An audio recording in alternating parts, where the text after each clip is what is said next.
Greetings and welcome to this week's edition of One Big Thing. Kurt Goulding here, and today's One Big Thing is players. Now, one of the challenges in price risk management in today's marketplace is understanding the players and their mentality. Now, back in the good old days when I was working as a broker and futures were traded in the pits in Chicago, we understood what was going on much better. The Chicago Board of Trade was the clearinghouse of information and price discovery. Buyers and sellers came together to sort out information and values. Now, our lead broker was a guy named Bob Wiedemann, and when Bob walked into the corn pit, everyone knew that farmers were selling corn. Bob was the lead trader for us for many years. He'd walk into the pit, his pockets stuffed with sell orders, some marked, some priced, and everybody knew farmers had sold corn overnight. Now, Cargill, their broker, he'd walk into the pit, pockets full of buy orders. Guess what? I'll bet they did some export business.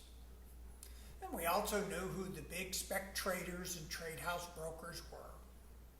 All rumors flowed through the pits.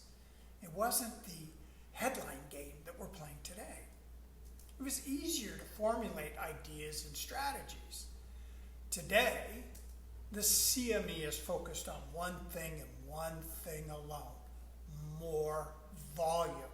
Well, the hedge will be damned, because the volume just isn't there to expand like there is with hedge funds and algo traders and these big money funds. And some of these traders trade thousands of contracts every day just for a tick or two. They're just in and out, in and out, in and out. And it's all done electronically. Might be in mom's basement. Don't really know. And with these big volume trades comes big volatility. Markets move in a day what they used to move in a season back in the good old days.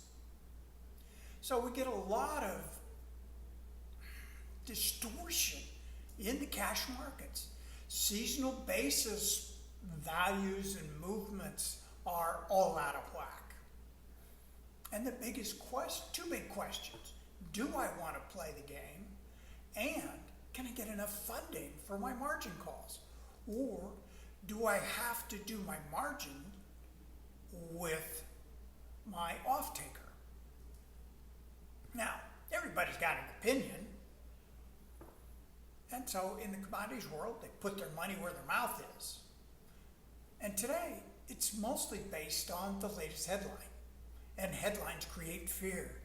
Oh me, oh my, the U.S. grain crops have burned up. Oh no, we're going to have global famine. Oh, actually, it's just the last half of July, first half of August, and oh yeah, it's summertime, and it's always hot.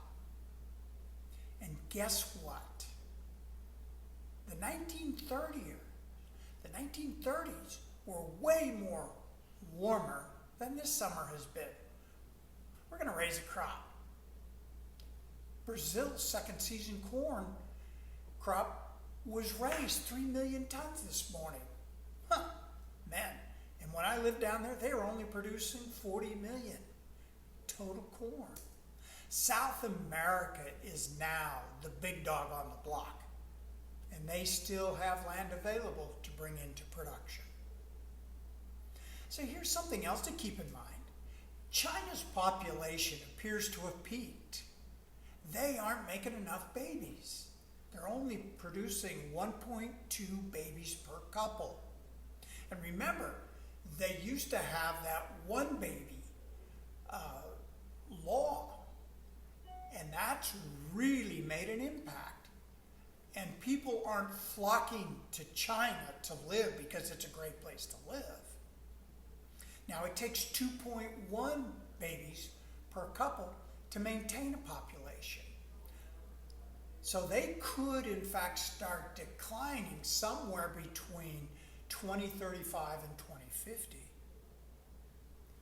And that means our once black hole of demand, China, their demand conceivably peaks out 10, 15 years. Couple of things to think about. So, think about it. Let's get together again next week.